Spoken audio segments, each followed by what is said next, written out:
Hello, everybody. I've frozen already. Look at this. Yeah. This is absolutely rubbish. It's usually me that freezes, isn't it? It's usually Absolutely me. rubbish. Well, yeah, I'll be honest with you. I'm trying to process too much on this Okay. computer all at once. Right. Um, so I'm trying to. Hello, everyone. By the way, this is Wow Ergonomics. It's midday. Oh, look, it's just going to keep doing that. It's just going to keep doing that. I'm using a piece of software which I shouldn't be using at the same time Right. as doing this. Okay. Shouldn't be doing that. Less is more, Graham. Less is more. Well, it's really heavy. It's really heavy. Hopefully, it's finished doing what it needs to do now. Or either that, or I'm just proving to all of those people out there that think that I am a bot, that I am a bot. So, just to fill people in, yesterday we had a real life event. We did. As opposed to a fake one. And and I turned up, and several people went, "You're real." Yeah. Yes. Which is why I posted about it again this morning, because it was like, well, what did you think? I was anyway, but yeah, it's interesting, isn't it, that if you spend so much of your time online and people don't see you at in-person events, people think that you don't exist or something. I mean, it's really odd. There was quite a few double takes I noticed from people who sort of came up to introduce themselves and thought, I know you, but I don't know you in person. I know you off a screen. It was like, that's where it is. So yeah, there was a lot of that going on, but it was oh, have you frozen again? Yeah, let it go. All right. Yeah. Let it go. Frozen. Right. Let it go. We'll have to, I think. Otherwise it could be a very disrupted show. Hello again. Say hello again to Andrew Shepherd there in the background. I'm gonna see if I can actually stop some of this stuff that's going on in the background, because it's just going to get stupid otherwise. It's really, really daft. Folks, don't try and do multiple processing on your computer at the same time as going live. It just does not work. Don't try this at home. Yeah, really don't. Really don't. The piece of software that's the culprit for all of this is actually called Descript. Hello, Descript. If you're watching, your piece of software is very, very hungry.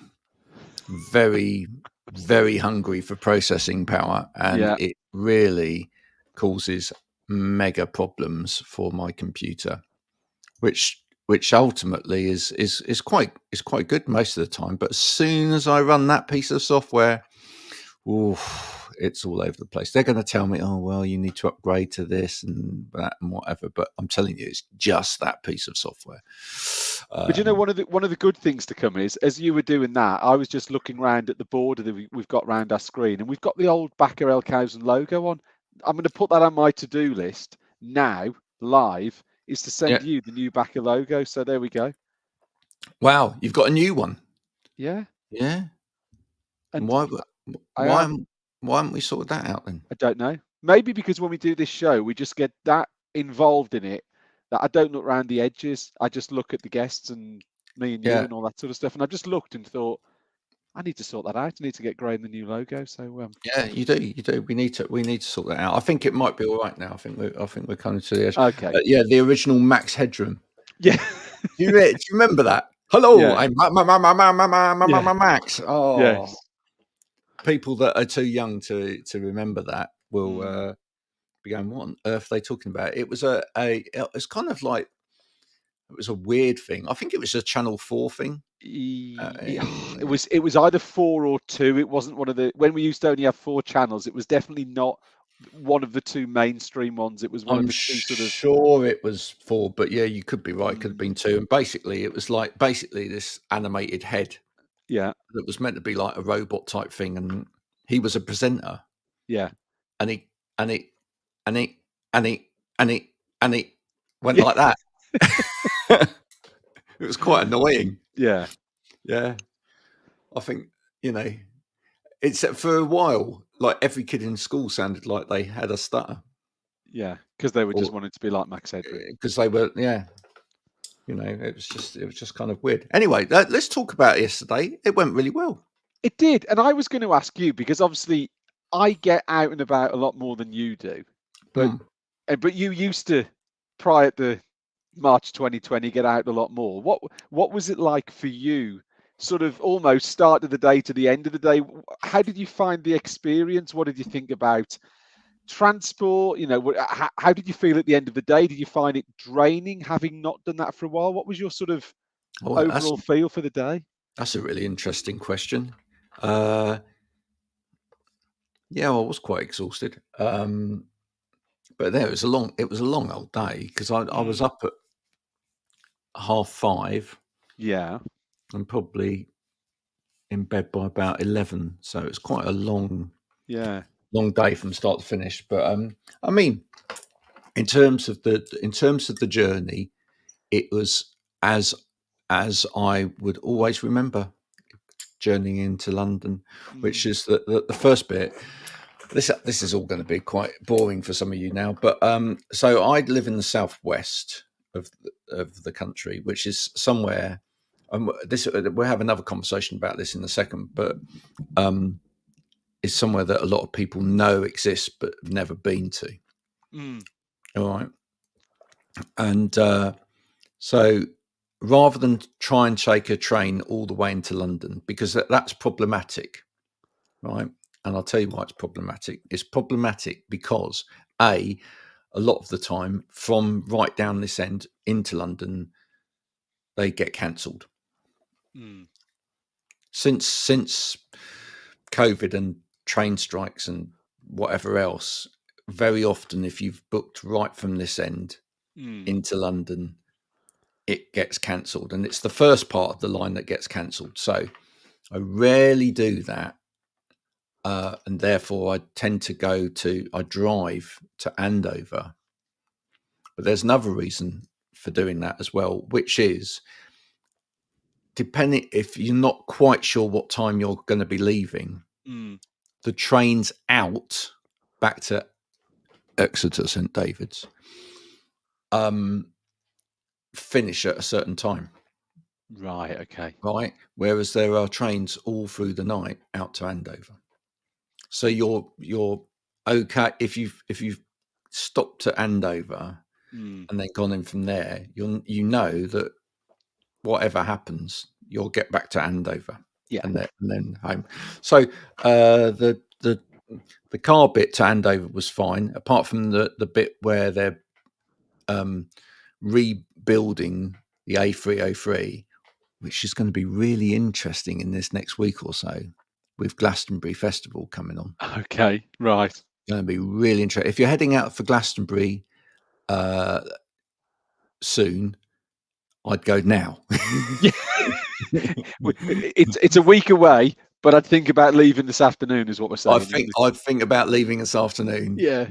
and then maybe getting a little bit nearer. Mm, Yeah, because otherwise you might get there by day 2 of yeah. Glastonbury, and then you might be a bit disappointed. You might have missed whoever it was, Dua Lipa, that's headlining day 1 or whatever. Mm, So, um, so yeah, that bit was okay. yeah. That was about an hour and a half. The train in from Andover was into Waterloo was absolutely fine. And then actually the tube bit from Waterloo to where we were in Farringdon was really easy. All right. And using the new Elizabeth line, which is a new addition since Mm, I last went into London because they'd finished messing about with it. It was being built last mm, time I went. That was great because I went to Tottenham Court Road on the Northern Line and then one thing across on the Elizabeth line to Farringdon. So that was all good. At the end of the day, getting back out, of course, Tottenham Court Road is an absolute nightmare, pig of a station at that time of the night. It was that kind of yeah. Yeah. And there's always someone on the tube, isn't there, as well, that just thinks that they can get yet another person in. Yeah. Yeah. What? Why are they? Why? Mm. Why? I mean, You they know? can't wait 2 minutes for the next one to come along. They've got to get on that one and almost get sort of sliced in two by the doors, haven't they? Well, It's the just like, thing is, just the, wait. the thing is, and we're bringing it back down to ergonomics. The thing is that, you know, that many people can't fit on the train, right? But also because you're being an idiot and you're not getting on the train, right? Yeah. Properly, you just make the train delayed. So actually, the next train's even later than it would have been Yeah. had you just not bothered, right?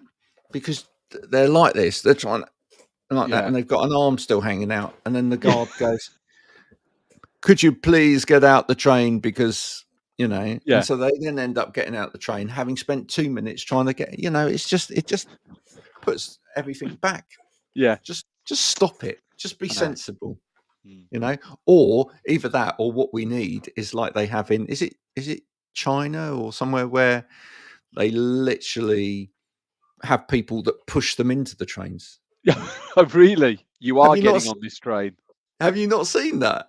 No, no, I don't think so. But I can sort of, I've just got this vision in my head of somebody with, like, you know how the riot police have those sort of plastic shields. They I've just have got like images of people just paddles. They shoving have them. Yeah, paddles. Yeah, they have right. paddles, and they literally Yeah, shove them in. yeah. Oh wow. I'm just going to chip a bit off your head. Is that all right? Yeah, people are getting on the train like Yeah, this you've just to got an sort of extra. fit their head You've in. got an extra limb. That's what. Yeah. Yeah, I'm gonna. Those.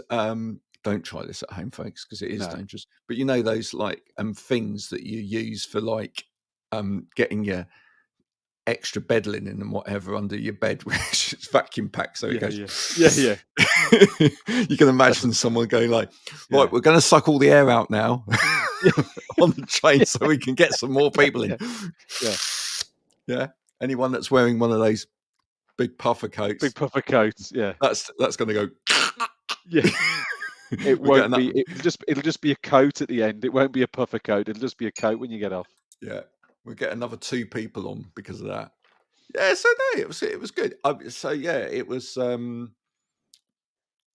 good. So yeah, other than waiting at Tottenham Court Road Mm, for about 20 odd minutes, and it's so hot, right? I mean, it wasn't even a hot day yesterday, no. right? Wasn't even a hot day, but I reckon down on Tottenham Court Road station at that time of night, which was about 6:30-ish or something Yeah. like that, right?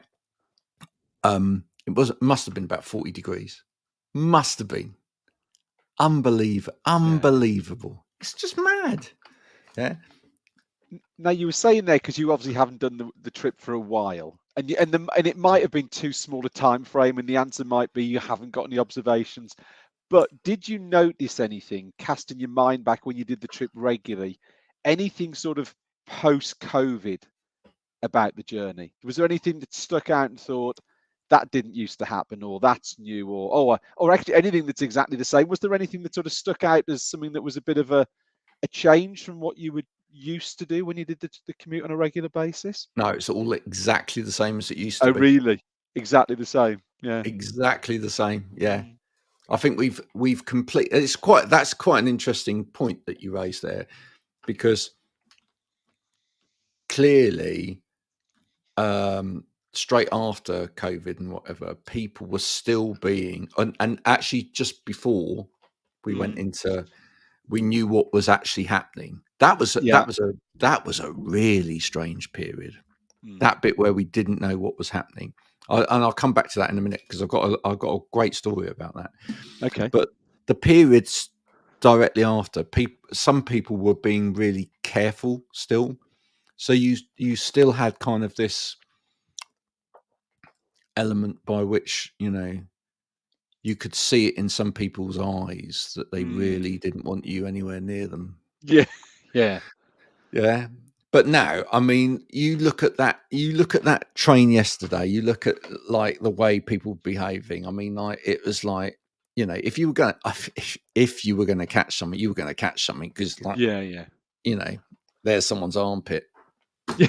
right? There's someone's face, there's someone's Yeah. armpit. it's just, it was exactly the same. Mm. People have completely, I say completely forgotten. People have completely reverted back to Yeah. pre-COVID behaviour, and I think most people now. I'm sure. I mean, I'm not. I don't know anyone that's been directly affected by COVID in terms of a death in the family or whatever. Mm. So I can't really comment on that. And I'm sure if anybody has, then I, I'm sure it's affected the way that they view things differently. But I think in the main, the majority of people now probably treat the likelihood of getting COVID a bit like getting flu or Mm. or just getting a cold, Yeah. really. The So, one thing that sort of made me think how, like you said there, how it had gone back to normal, as it were, reverted back to type. It was my natural reaction when I saw someone with a mask on the tube, and I thought that looked strange. Now, you go back pre-March 2020, that was always, I think, most people's reaction. They found it strange to some degree that someone was wearing a mask on although a in piece of London public it did transport. happen, it It did did. happen. It did happen, but I still, my natural reaction was, oh, that's a little bit out of what everyone else is doing. Then for Yeah, years, it just became the norm. And now, yesterday, I saw a couple of people and I thought, isn't that strange? They're still wearing a mask. And, you know, for some people, it will have carried on. And as you say, some people were doing it before, have probably done it all the way through. But it was just, I was more thinking as a reflection on my reaction of seeing it now as something that's being backed out of place, where yeah, it was standard for that sort of 2-3 year period or whatever you would take. And that was the thing that made me think it, like back into what you said, it's pretty much back to pre-March 2020, isn't it? yeah. I'm going to be honest with you. All that time where we had to wear a mask all the time, I hated that. Mm, It mm. was, especially when because it was 2020. That was a hot year. Yeah, That was a definitely. hot year. You went anywhere with that mask on. You could, I mean, you struggle to breathe in some places with that Yeah. mask on. It was, It it was was. it was that really it was a ridiculously warm summer, wasn't it? Because I remember Mm, everyone was buying paddling pools, repairing parts on their trampolines and all that sort of stuff. It was all garden stuff, you know, Amazon or whoever, all over the place, just dropping off paddling pools everywhere. It was an absolute scorchio, it as was. opposed to, which is completely different to now, where it's just flipping wet every day. Well, it was an absolute school show, and it was an absolute school show in April, if Yeah, you remember. yeah, yeah. I do. Really early on, Mm, it was warm, and mm. that was really interesting. Anyway, let's talk about the event itself. So it Yeah. was great. Good panel. So we had Chris Allen, we had Nicola Yes. Pease, Yeah. we had Jane Thompson, and we had some bloke. For Guy Osmond Lord and Osmond. Lord Lord Osmond. Lord Lord Osmond. Osmond. Bless him, love it. He was Uh, excellent. You know what? We were pulling his leg, but as ever, he was excellent. As was the whole panel. I thought it was a really good panel with it had a huge amount of diversity, didn't it? And I mean that on all sorts of levels, in terms of industry sector, background, age, experience, male, female. We just had a little bit. It was just a completely diverse group of people yep. who were all really interested in talking about that sort of common subject. And whilst the conversation went off in different directions, everyone was still contributing along that journey of the conversation. Now, this is what I'm going to find interesting because Mm. when you're hosting something like that, when you're We haven't MC, mentioned the host, by the way. right? Yeah. You, Oh yeah. anyone who wasn't aware, you were the host in person, not Max I was Headroom, in person. no. There we are. Oh, what's this? We built back to .co.uk. Oh, there you go. Nice to meet you, David. Look forward to hearing what you've got to say about Wow Ergonomics off the back of this. Um, welcome to the fold, as it were. Yes. Welcome to the family.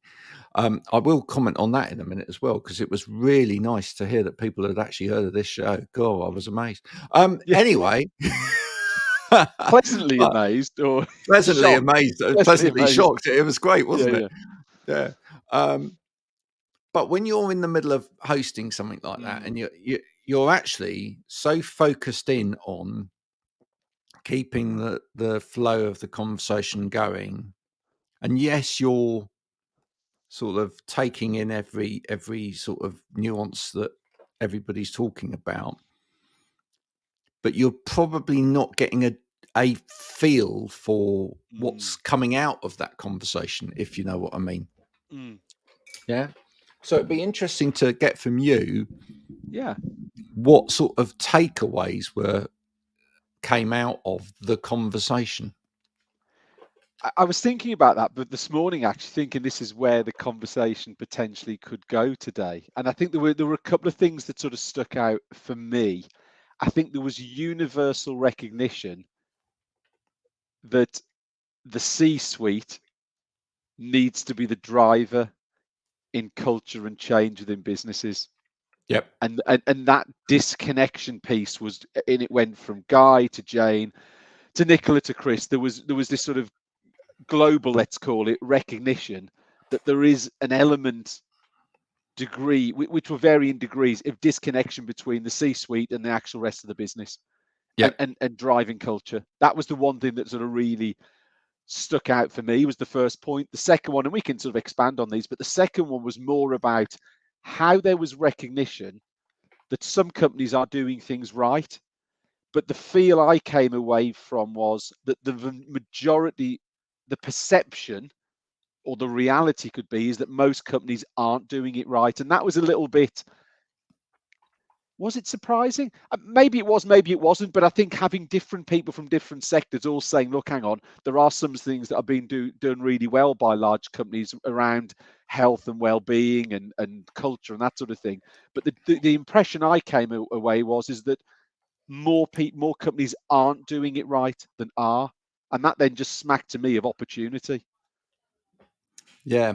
Now I talked to Marianne about it Mm, afterwards on the way home, and what we were talking about was, whilst large companies aren't getting it right, mm, are a lot of smaller companies getting it right? And actually, mm, is this, in a way, is this the advantage of a smaller company? mm. You know? Are there too many stakeholders, too many hoops to jump through, too many people involved in the process, that mean those larger companies are just like oil tankers, where actually those companies are maybe 10 to 50 people, 10 to 100, whatever number you want to put on it, have got the natural agility to change and flex and move and adapt? Can they just do it a lot quicker? Governance, things like that, shareholders, does that give them a real advantage over those Yeah. larger companies? Because is it more? It's probably more important. I'm going to say this, and I might backtrack. Is it more important for smaller companies to get it right in terms of their health and well-being and culture and productivity of their staff? Because if one person in a company of 10 or 20 leaves, it's 5% of the workforce. If 1% out of 10,000 leaves, it's very little. So is it more important for them to get it right for the success of their business, to keep all their people on board and get the culture right? Does that mean that it's more important and therefore they see it as higher priority and they've got the ability to change? Well, the thing that I thought was very telling was the bit where we were talking about MTPs, and Empty, just in case anyone's unaware what those that's a are. massive transformational purpose. Mm, So it's what you say as a company out into the world, which is what your statement of purpose, what you say that you're mm, trying to achieve in the world. And I think it was Chris, yeah, that said, you know, he's never really seen a massive transformational purpose out there. Or he was saying, have you ever seen a massive transformational purpose that where, you know, where someone's actually really carrying it out, and it doesn't carry back to money. And I think, yes, I have, and I think where I see massive transformational purposes which actually resonate and are real to people or whatever is when it's a small company. When actually, it's the person that started the business and their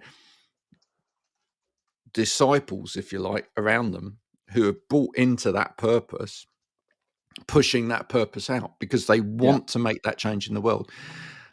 And I thought it was really interesting that there was that bit where it was basically, but there comes a point where a company gets to a certain size and it's like, you can say what you like about your massive transformational purpose, but actually what we're here for is to make money. And it's a shame, isn't it? Because that means that the thrusting purpose of that business, what they think that they can achieve in the world, suddenly goes.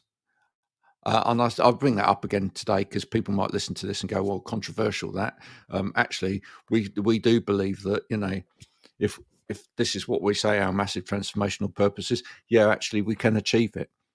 But especially when it comes to things like well-being and flexibility, I do wonder how many businesses they employ someone in a position, head of well-being, head of this, whatever, and actually, they do all of the things on the surface that look right, and they say all the right things publicly, like we're here for the well-being of our people. The well-being of our people is paramount to our purpose because we're trying to change the world for the good. And then comes down to board meetings and it's like, so what's the bottom line this month? Well, is that totally important, or should we be worried about the purpose? No, not really interested in the purpose. I just want to know how much money we've made. Did you not think as well? And I know we've joked about this on this program before, and various guests have joked about it. But how everyone to a woman and a man all came back with the same comment about fresh fruit, yoga rooms, all this sort of stuff. Is some companies still seeing that as their approach to wellness and well-being and staff engagement and all that? I mean, you as examples, you mentioned examples about free alcohol, free pizzas, fruit, yoga rooms, and it's just everyone just said. So there was a collective rolling of eyes, wasn't there, across the panel? Everyone was just like, Although I'm going to say this, I would rather that they do fruit and yoga rooms than they do alcohol and free donuts and whatever. I think at least there's. But even is that though? Is that tick boxing? If someone doesn't eat the fruit though, it's tick boxing, isn't it? Oh yeah, it's either way, it's tokenism, but at least it's healthy tokenism as opposed to bad for you tokenism. Yeah. I think ultimately what it comes down to, and this is why it's really hard for business leaders, is you have to be genuinely interested in your people, genuinely interested in your people, right? And that is hard because are you really genuinely interested in your people? I mean, how many managers out there would say, "Yeah, I'm compassionate, I'm empathetic, I want the best for my staff." But then if Mural phones in sick on a Tuesday and tells you it's because of whatever, you're like, "Oh gosh, I've got to sort out the books now for the rest of the week." Probably, you're probably a bit sick of Mural and would, rather get someone else in. But, I mean, it's hard. It's hard, isn't it? Yeah. It is. And one of the comments, again, it was something again we've spoken about before, but it was sort of alluded to yesterday, was about, and we didn't spend too much time on it. It was almost the right type of manager, getting the right type of managers in. And one of the things that always sticks in my mind, especially coming from a sales background, is how many organizations promote the best salespeople to sales managers. Just because you were good at sales doesn't mean you're good at sales management, and therefore that was always something that sort of perplexed me, is that you were putting someone in a position because they'd done something else that was completely different, and the two are just not. Whilst there is a link, it's not a straightforward link. Do you know what I mean? And that was one of the things, again, we touched on, didn't we, briefly, about the right type of managers being in place. I think part of the problem is, if I'm going to stick my neck out on this, I think part of the problem is that we jump from either one extreme to the other when it comes to managers. So what we've either got is we've got someone that starts off as a youngster in the business, Yeah. works their way up, learns every aspect of the business, becomes really knowledgeable about the business, all of the processes of the business, how to do this and that in the business. You know, they get very, very good at the thing that they're very, very good at. And we've then got to a ceiling point with them, and we think, oh, we've got to put them into management now, because otherwise, you know. So we put them into management, but nowhere along the line have we given them any kind of training in management. Or we find superstar over here who's done every management training course under the sun. They have learned how to become manager or whatever. And we bring them into the business, textbook manager, and we bring them into the business, but they know nothing about the business. They know nothing about the culture. They know nothing about the people in the business. They know nothing about how each of and we say to them, here's the handbook of the business and whatever. And they go, oh, okay. So now I understand how the business, but they don't, because they don't understand any of the nuances of the business. They don't understand that actually, whilst it says in the handbook, this is done this way, everybody on the shop floor knows that it's done that way. Right? Yeah. They don't understand those little things. And so they start looking at things and going, you can't do it that way. Why not? Because the handbook says this. So we've got to now put you all on a training course. And everyone goes, oh, we've been here before. Here we go again. Here we go again. And that's the problem. We either go for that extreme or that extreme. Somewhere along the line, what we've got to do is we've got to see this, I think, as a longer term investment. And I think what we've got to do is, I don't think it's necessarily wrong, in a way, actually, that you grow people through a business and make them into managers. I don't know that that's necessarily wrong. No. But you've got to start really early on. Yeah. And actually go, right, if this skilled person who's really good at this comes into the business, let's think about this. In 5 years' time, if they progress, they probably need to become a manager. So from day one, are we developing their management skills? You know? How often does the need of the business suddenly overtake that actually that gets put to one side because there's something operationally comes, gets put to the top of the list operationally, and that just gets moved back. And that is my friend Marianne, who was there yesterday. That is always her point, which is actually the amount that training gets put on the back burner within businesses is very, very common, right? It's like, what we need to do, there comes a point in the business where there's a bit more time, there's a bit of there's a reasonable amount of cash and whatever, and someone goes, right, what we need to do is invest now, so let's train.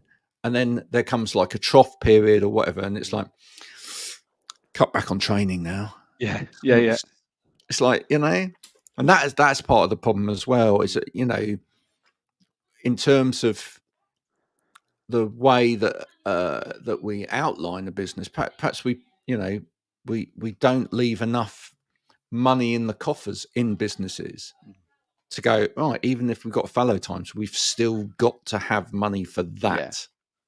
That can't go, right?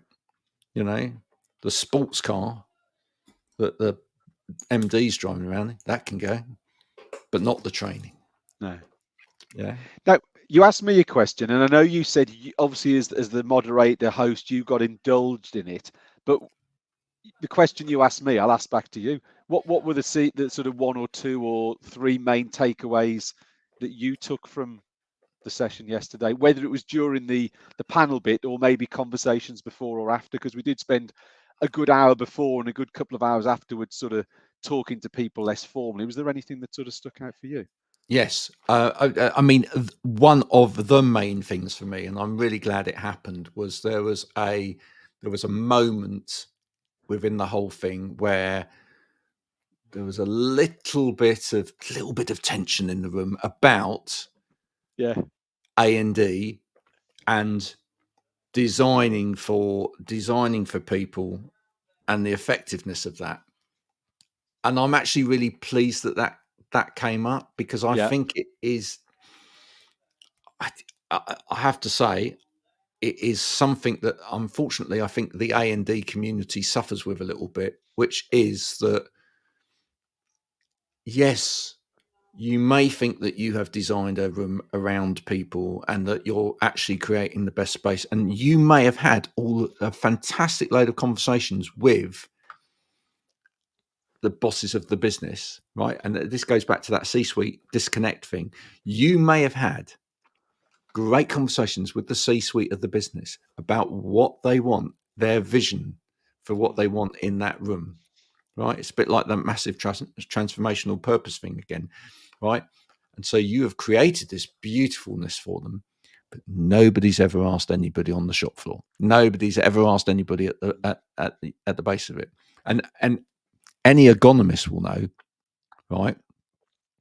Talking into this, and this is a really good reason why architects and interior designers and people like that need to start working with human factors specialists, right?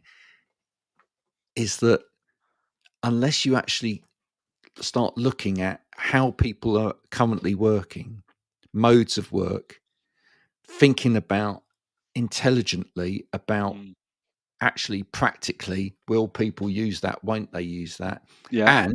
And then the other point that was brought in and made beautifully around that point, which is, unless you educate people on how to use the space, Yeah. Yeah.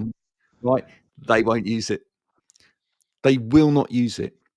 We know that from, Yeah. selling ergonomic products. Anybody that's out there, including you, David, our new person that sells ergonomic products, you can sell ergonomic products off of a website, right? That's great, but it will not make any impact to your audience unless you educate your audience. Absolutely. Yeah. Absolutely. So that for me was a great takeaway, and I think that is a message that needs to be a bit like the laptop use thing. Yeah. Yeah. Needs to be said again and again and again and again Yeah. and again, because designers need to understand that. I think they do a fantastic job, and I think they're trying to achieve great spaces, etc. But we need in when you're trying to redesign a space for work, you actually need to redesign the work as well. Yeah. Yeah. Yeah. Yeah. And I think that was something someone said yesterday. Mm. Is there's no point. We talked about the fact that you can have all of these lovely breakout areas and you can have this and that, but what's it matter if then everybody turns up and just sits at their desk and then 8 hours later go home, right? Yeah. It's no point. So unless you actually go, right, so how are we going to use this space now that we've created effectively, and have we actually thought about, before we've even started to design it, what do we need as a space, and really how would we use it? Then it just won't happen. I Well, thought it was really, I thought it was really interesting as well, the way that, again, across the panel there was a clear recognition and also frustration with the sheer number of, and there are various brands, by the way, of online meetings.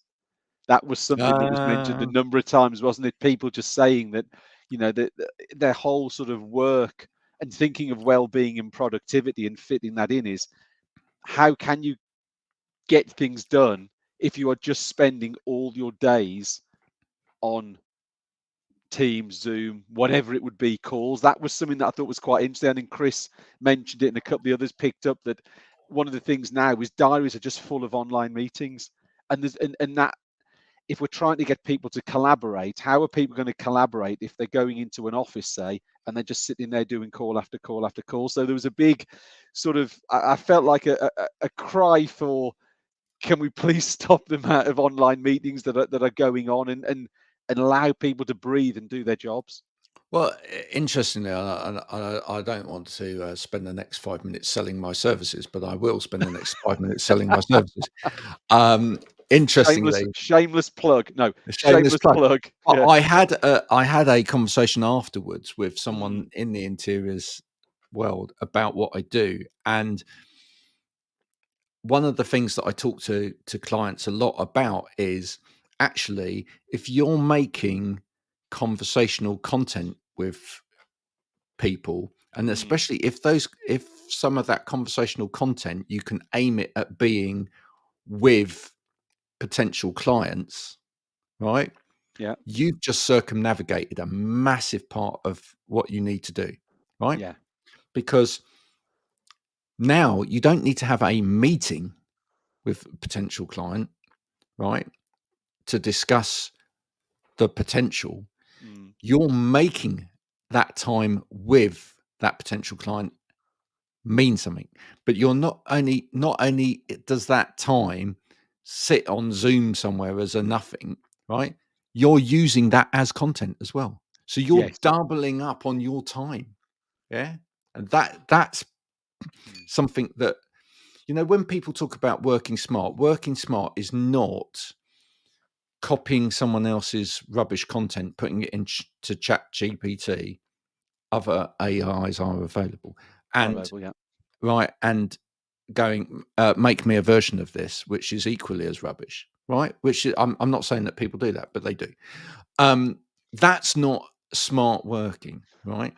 Smart working means if you can think about any unit of your time, how can I actually get the most out of each unit of my time, Mm, right? So if you're doing one activity here, and then one activity here and one activity there, if you can find a way of combining all three of those activities into 1 hour as opposed to three, yeah. that's smart working, Yes. right? Now, I'm just going to caveat that with one last little thing, which is that bosses, if you're listening, and that's why I mentioned it yesterday, there's this beautiful commodity called time. Mm, If your people work out how to do things smart and you really do care about their well-being, do not then think, because they've worked out how to do 3 hours work in 1 hour, that we now need to give them another 2 hours work. yeah. No. And I think that's what Chris was saying, which is Yeah. don't, as we pile stuff in, don't think, because we found a better way of doing that. Now let's just pile more stuff on the top. More and more. Yeah. Yeah. And that's what's leading to burnout, I think. That's what's Yeah. leading to people going, uh, you know, which is that we're finding these ways of using technology and using stuff. And I think AI's in there as well with that, because I think with Mm, AI, people are finding ways of doing grunt work quicker, yeah. and then companies are looking at it and go, great. So they're using AI to circumnavigate that bit. So let's just give them more work now, Yeah. Mm. right? And that, as you say, that creates things like burnout and all the things that are associated with that, because you're almost allowing someone to be creative and come up with ideas, and you're almost penalizing them, Yeah, because you're going, well done for doing that. Here's this instead. And it's like, well, hang on a second. If you leave me, maybe with that free time, I can do more and more creative things. But now I can't, because you've just shoved all that stuff on to fill that gap. yeah. And the worst thing Mm, in there is the worst crime with that is that people are not. I love this. It's one of my favorite subjects. But yeah. Yeah. people are not being given enough time just Yeah. to think, right? Good in the good old days, right? What happened was that someone would phone you and you'd be able to. I remember when my dad first got a phone in business, right? You'd have this phone, and uh, because this was able to happen, these weren't smartphones; these were bricks, right? In fact, they were Yeah. actual bricks, like Yeah. Yeah. there was a battery this size and a thing, right? You could leave it off, right? And or you wouldn't get a signal in certain places. And so it's just like, if someone tried to get hold of you, they wouldn't necessarily be able to get hold of you. It was And fine. that was just okay, wasn't it? And that was just okay. And it was Yeah. just like they got back to you the next day or they got back to you a bit later. But you know what? It gave those people time to actually think of stuff, Mm. right? Digest stuff, read information, all of that wonderful stuff that's really quite useful for people Mm. actually, developing their brains and stuff. Nowadays, it's like people play like this game of cat and mouse with you. It's like Yeah. they send you an email, you ignore the email, so they WhatsApp you, right? And they can see that you've seen it on WhatsApp, Yeah. and they go, oh no, I've done that. I'll ignore that. So the next minute, it's like they've caught you on LinkedIn, Yeah. right? I mean, they're just it's like, you know, Stalking. yeah, and it's like, "I've been trying to get a hold of you." "Yes, I know you've been trying to get a Yeah. hold of me. Yeah. What Yeah. I've been trying to do is ignore you Yeah. for the whole day, right? Yeah. Because I just need some time." Yeah. Yeah. Yeah, so it's, but I think we're moving into a new period because I've spoken to more and more people who are starting to use technologies now, which they only collect your email at, like, 1 time a day Right. or Okay. whatever, or they will turn off all of your messaging apps or whatever, other than maybe 1 or 2 times a day, right? So, I mean, I personally wouldn't go with that because what would happen is I'd turn my phone on at that time of the day and like 6 billion messages would come through, Yeah. and I'd be like, "Oh," What we need to get to with AI is AI that actually filters all of that stuff and Yes. actually goes, "Is this important? Is it really? Mm. Actually, that could go there, that could go there, that could go there." Or we just stop sending people stuff for the sake of sending people Yeah. stuff, right? And Yeah. perhaps what we need to do is have better agreements with each other about when we're going to communicate. Mm.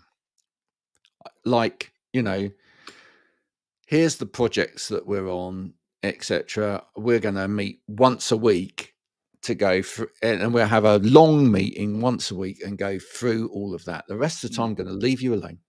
Yeah. Nice. Nice. That'd be Mm. better, wouldn't it? Get on Yeah. with it. Just get on with it. Yeah. Yeah. Have you done that work yet? No. Do you know why? I've been in another meeting discussing the work that we're meant to be Yeah. doing. Yeah. Yeah. And that's what people were saying yesterday, isn't it? They just Just need needed to, time, and you said it there, and other people said it. You just need to give people time to think and breathe and process how they can do things in a different way. And as you say, if you just make it so task orientated, none of that happens. yeah. You've got to factor time into your working day. Kind of last question with that, and I think we've Yeah. talked quite. Hopefully, what we've done is we've infused you to come along next time because it was obviously Yes. such a stimulating conversation that Yeah. has left Yeah. us with all of these thoughts. Mm. Do you think, in some ways, the quality of people's output has actually diminished as we've taken away that time to think, etc.? It's a good question. It almost feels like, not necessarily with me, but I hear of people whose job has just become a to-do list, and their job is just to get things off the to-do list, done, done, done, done, done, done. And maybe in their desire to get it off the to-do list, the quality's been overlooked. So therefore, they're just interested in getting it off, done, done, done. And like we've seen with an email culture, email, get it in someone's inbox. They've got it. They've got it. And I do think it has had an impact because I think it's just too much about getting it done and not getting it done to the best of your ability and the quality to which that task needs to be undertaken. So I do think it has. because I think people often asking how someone's. If you ask a lot of people how busy they are, they'll generally make a comment about their inbox. How busy Yeah, are you? My inbox is absolutely full. Well, I wasn't asking how full your inbox was. I was asking, you know what I mean? But that's how it's become. That the inbox has become this sort of central. Is it repository? Whichever one. yeah, yeah, It yeah. just Repository. Yeah. that's it. It's just there, and they judge how busy they are by what their email looks like. An email is just tasks, isn't it? It's just tasks. It's just requests, tasks. So it might, yeah, yes, it has, but I think technology's had has impacted that for me. I thought it was a brilliant conversation yesterday, Mm. folks. And if you weren't there, you missed it. Right, sorry about that. Yeah, yeah, But it's your fault because you didn't yeah. turn up. Wasn't ours. Yeah, We yeah, invited you. We we invited you. You invited didn't you. turn We up. told you. We told you, and you just didn't turn up. But of Yeah, course, some people that are listening did turn up, and thank you very much for doing that. yeah, Uh, we did. as we leave today, what would you like to see the conversation perhaps be about next time? Do you know what? I spoke to a couple of people about this because then when you're doing the next one, what you're doing and all this, because we kicked this off in Flock Manchester back in November. We've gone to Flock London for June. We're going to do another one. We were talking November, but there was a lot of enthusiasm to sort of talk around September instead. I don't know the honest answer. There was a couple of trains of thought. There was a train of thought about that conversation we had yesterday was not finished and has still got a long way to go. So that's one week ago. We had other people who were talking about uh, some of almost a back to basics on ergonomics Oh, in terms really? of almost what you said there, Graham, about training people to do things. And actually, a couple of people made the observation that they still weren't necessarily from the sector, as in from manufacturers of product, but saying that they still felt that a lot of people still don't know what to do with equipment, not just ergonomic equipment, how to be trained on how to do their job, whether it was Wow. technology, whether it was physical equipment. So there's another train of thought that do we go down a practical session? So I'd say watch this space. I know Andrew and myself who've sort of pulled this event, and obviously Laura, but Laura is sort of moving on to sort of pastures new. But we sort of said we'd probably catch up this time next week, have a week to think about it and look where we're going to go. But ErgoFit, which is the sort of little brand we've given ourselves, is definitely going to carry on. But we got lots of different ideas as to which direction. So we'll watch this space, I think is probably the best thing to say. Yeah, I think a like a practical session could be quite interesting. I'll tell you what. I'll tell you one thing that I think would be really, really Mm. interesting because we Yeah. saw it. Yes, we saw it yesterday, right? In fact, Yeah. I don't know whether you realise this, but like Okay. a couple of us actually did it deliberately. Right. Did you notice? And did you understand that we were doing it deliberately? Now he's like Go on. confused, right? I'm racking my brains now as to what was it. Go on. Right. I think even a very obvious piece about why are you doing it like why are you working like that, right? Yeah. Right. Okay. So there was even yesterday in an ergonomic showroom, there were various people who know better when it comes Yeah. to ergonomics, right? Yes. Using Yeah. laptops without ergonomic thing. But there maybe it's like how do we ingrain Mm. ergonomic practice Yeah. into people, right? And how and even how do we make it sexy so that people just want to do it, Yeah. Yeah. right? You know, how do we maybe change this message Yeah. to so that the dog doesn't bark? How do we So the, how do we how do we change this message so that actually a bit like brands like Apple and whatever have done, other phone companies are available or absolutely. technology companies. But one of the things they did really really well when Apple first really started coming out again was they managed to make people think, I want to be that kind of person. I want to Yeah. do that kind of thing. Yeah. Yeah. Yeah. I want to use that, and I want to use it in this way. how do we make ergonomics work like that? How do we get people to go, hey, look at me, I'm using my laptop riser? Well, that's our Yeah, challenge. That's our that's challenge. that's a great challenge. But Mm. actually, it'd be quite interesting to almost do like a think tank type session Yeah.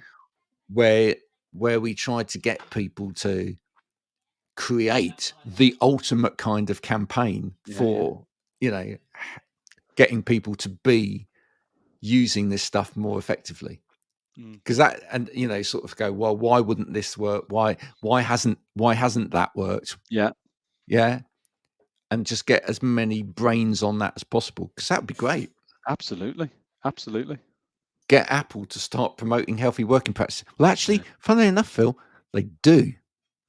Well, to some extent, if you do buy, I'm using an iMac at the moment. If you do buy Yeah. any Apple computer, there is in the destruction leaflet that comes with it, there is a whole guide on ergonomics.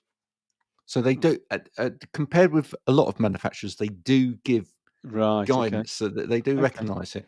Yeah. But yeah, perhaps we could just make. How do we make ergonomics sexy? Is the There we title of go. the next one. There we Yeah, go. write that down. Get that There in we the go. book. Yeah, absolutely.